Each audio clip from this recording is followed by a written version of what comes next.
Mike, thanks for spending a few minutes with us. Guys, we're going to go right into questions for wide receiver Michael Harley. If you've got a question, please use the hand raise function just to make sure we can get to everyone. Mike, we're going to start with Mike DePasquale from WSVN. Mike. Thank you, Cam. Michael, good to see you.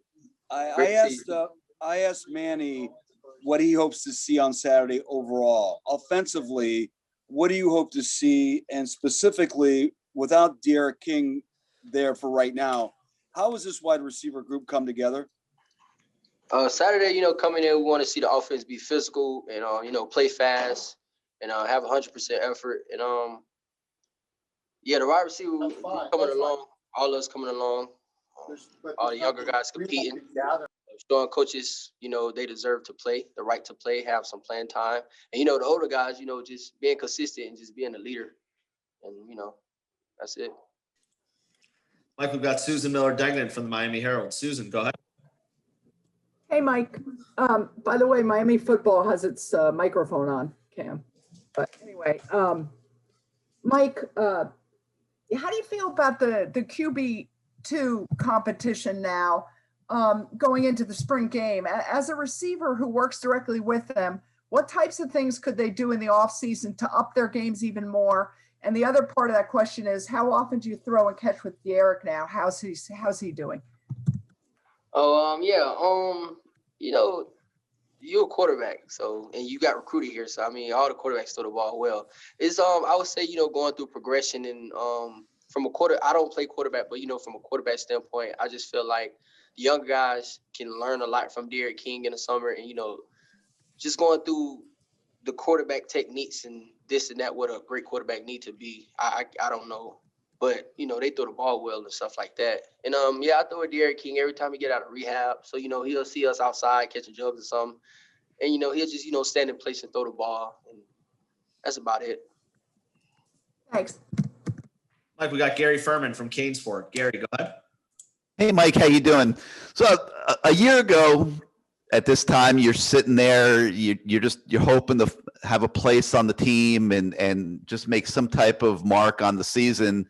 And now you're established, you're the leader of the receiver room. A lot of people say you're a leader on offense, and really your whole world has changed in 12 months. Can you reflect on that a little bit and just talk about the leadership that you've tried to show this spring? I really just want to thank God. He was the person, I had a couple people there for me, but, God was there for me, through my Lords. And, just want to give God, all the glory and all the thanks. I just want to thank myself, for staying mentally strong, just kept fighting, just never giving up. I want to thank my coaches for not giving up on me and, and the offense for believing in me. And then, just coming along, just come out to practice and, do what you got to do at practice is going to relate to the game. And that's what I'm really trying to show the younger guys, just my testimony, just being here, being at my Lord's, just being a nobody and then coming here, being a leader. And the crazy part about it, I didn't even reach my full potential yet. Like a lot of people didn't see anything, this what I do. That's why I'm here. My name, that's why I'm here. So. Along those lines, like a football team has obviously 85 scholarship players and only 22 can be starters at a time and all that. So there's a lot of guys on a roster that don't always get to play as much as they would like. How, in your opinion, how fine is that line, between breaking through like you have the last year and, maybe sitting on the sideline and being frustrated at your place on the team? It's just trusting your process. Just trusting the process, 3 words for you. Just trust the process. Trust the process. And, when your name is called, make the opportunity. Take advantage of that opportunity. Just being,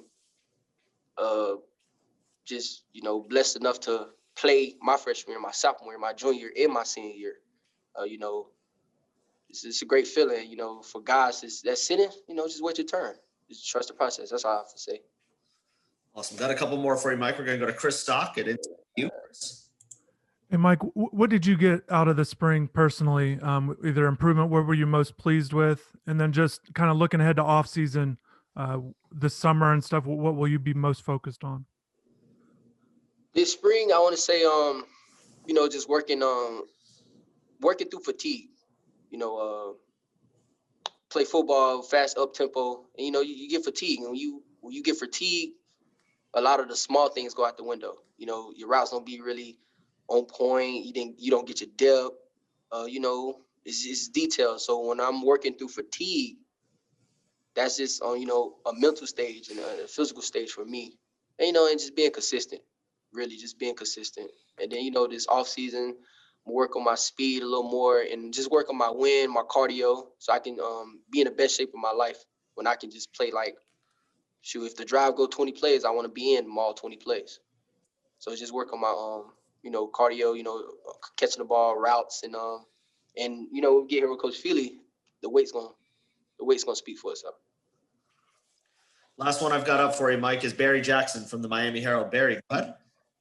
Hi, Mike. Just want to ask you about two players, Restrepo and Tyreke Stevenson. With Restrepo, what's changed for him? Why has he become such a better player? Is it something with his body? Where is he different? How good can he be? And just going up against Tyreke Stevenson some, if he's been on you at all, what skills is he going to bring? With Xavier Restrepo, you know, last year spring we only got a week out, so you know he was fresh out of high school. Where Restrepo, he got way better is he understands the offense. He understands college football. You know, he's basically learning behind me, but at the same time he learning every position on the field, which that turns him from just being a slot receiver to a pro receiver. And you know, he's coming along just understanding. And when he get the ball in his hand, he's a playmaker. But with him, he just got to understand, you know, the offense, basically just how football works. And with Tyreke Stevenson, he a dog, man. He come in, he gave us depth. You know, he come in, compete. He's a big body guy. He's really physical, and great cover skills, man. He's from the crib. All right. Mike, thanks for spending a few minutes with us today. We'll be talking to you soon. Good luck on Saturday. Thank you.